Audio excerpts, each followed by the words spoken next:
I am a little surprised that with the whole owl story, you didn't once mention Hooters. Well, I'm slipping.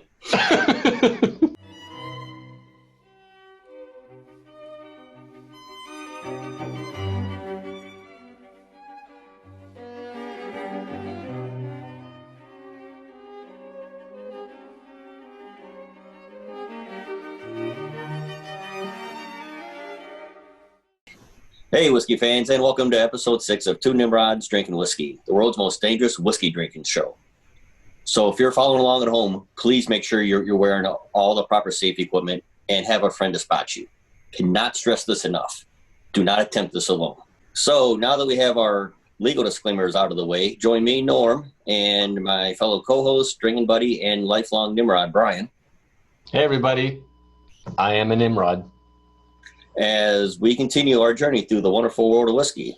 So, Brian, how are you now?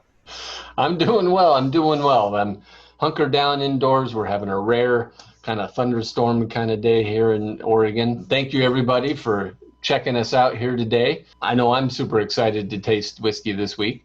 And I should remind all our viewer at home that we are amateurs working our way through the whiskey world. And so hopefully you'll come along on this journey with us and have a laugh or two and maybe try a new whiskey. How about you? Have you been up to anything good today?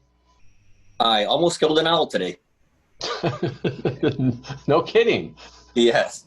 I don't know what I'm more surprised about, the killing of an owl or the almost killing of an owl. You know the deck I got out back? Yes. The big roof on it? Well, owls actually like to sleep up there. Oh. Underneath the roof at times. And I got a couple ceiling fans there, and I guess when I hit the switch, an owl came, jumped onto the top of one of the fans mounted, and then flew across the bar and hit the ceiling fan. Oh my God. One of the ceiling fans and knocked it down to the floor, and it's stumbling on the floor. It's got its wings out, and it's kind of stumbling around, kind of like me on a Friday night. Hope its wings not broke or anything. Then it kind of got its wings tucked back in and kind of stood there. Right. Okay, it's standing there, maybe a little shocked. All of a sudden, it just kind of spread the wings out and fell backwards, turned its head, and slowly closed its eyes. And I'm like, oh no, oh no, no. Its eyes opened up, and I kind of poked it lightly with a stick. I'm like, okay, it's not dead yet. And kind of freaking out. And I grabbed my phone, looked up the wildlife rescue number, called there, got through to someone, and I'm talking to him, telling him what happened. And then as we're talking, he asked me, can I get it in a box? I'm like, well, maybe. He's just like, well, because if I can get it in a box, they can send anyone out to pick it up and grab the box. If I can't get in a box, they got to send someone trained to capture an owl. Right. So I'm like, okay, well, yeah, let me get a box and I'll call you back, because I didn't want to tell them to send someone over and they show up in case the owl starts fighting back and they show up and I'm out back there, someone shows up and I'm punching an owl. So I hang up, go in the garage, try to find a box, come back out, and then I see he's standing up.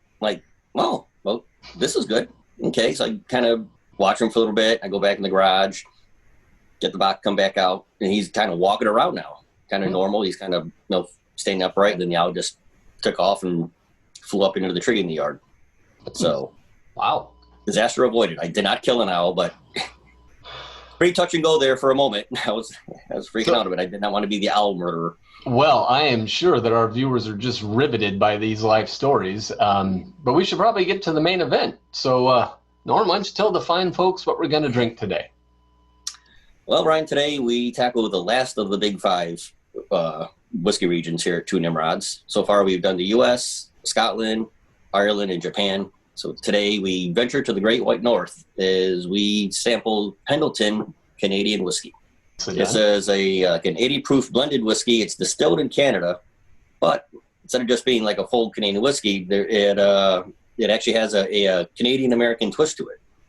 And since the American part is kind of close to home for you, I thought I'd let you take that part. So Pendleton has been around since about 2003, and along with I would call it the base expression that we are going to try today, they also make some fancier versions, the Pendleton Midnight, the 1910, and the Director's Reserve, which sounds very fancy and probably expensive. What we're drinking today is an 80 proof oak barrel aged blended whiskey distilled in Canada, like you mentioned. And then after they've distilled it, aged it in the oak barrels, then it's imported to Hood River, Oregon by Hood River Distillers.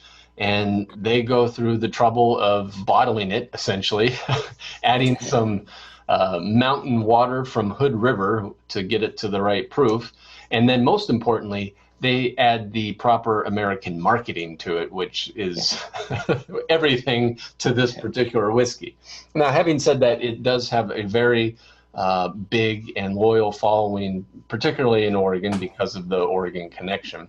And a lot of people really swear by it. So I think that's the reason why it's on the agenda today, because it is very popular here. It's marketed around Pendleton, Oregon, which hosts the annual Pendleton Roundup, which is like, I think if it's not the biggest rodeo in the United States, it's right up there. And they've been putting on this rodeo since 1910. I will say it's the biggest rodeo I've ever heard of. That's saying something. Their whole marketing campaign is around the Let Her Buck slogan, which is part of the Pendleton Roundup. It's kind of got this whole cowboy, cowgirl motif, and kind of, tries to honor the heritage and spirit of those hardworking people.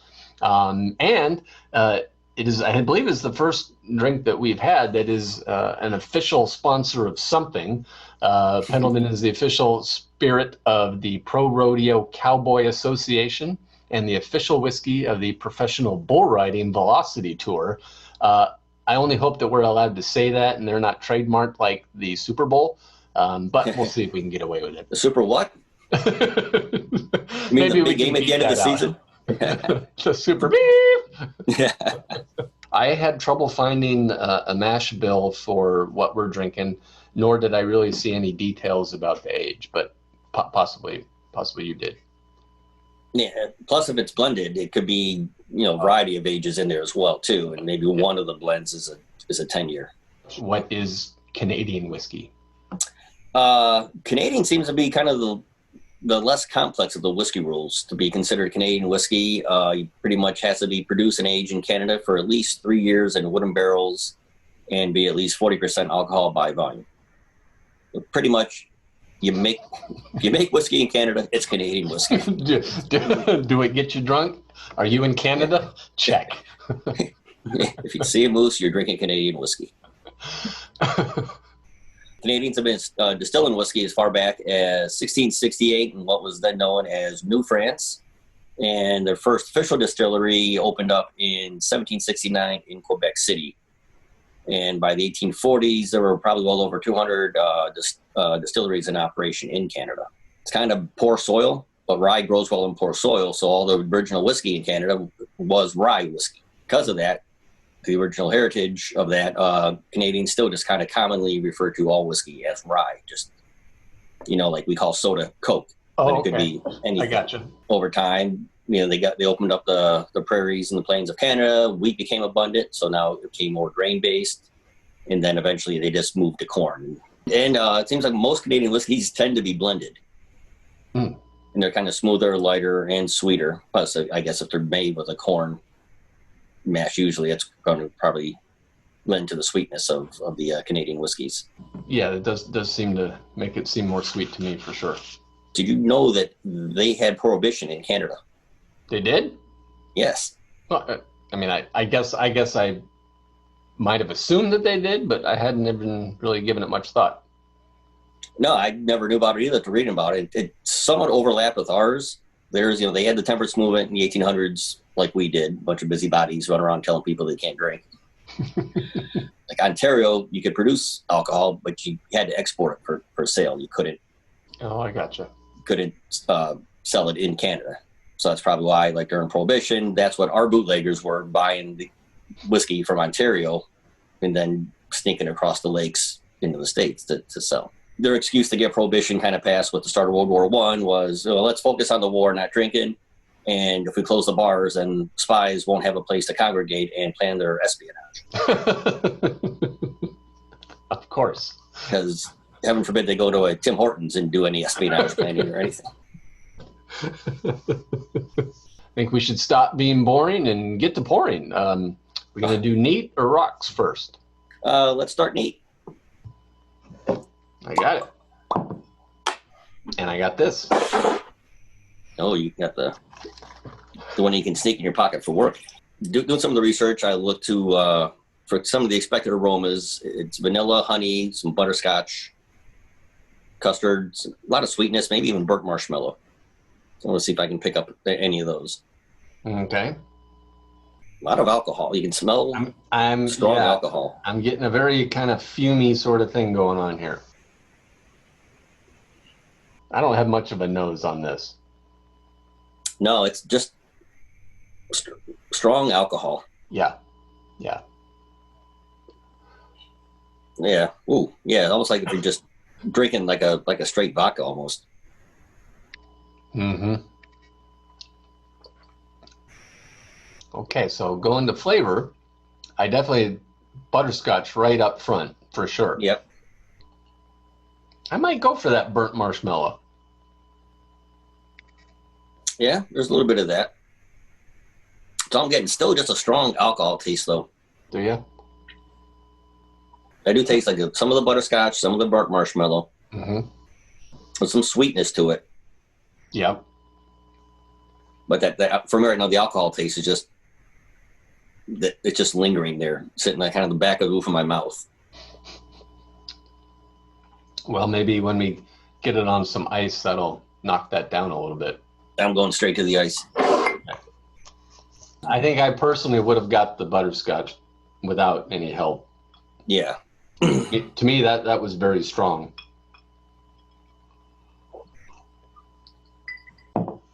Okay, the ice kills a lot of that alcohol taste. Yeah.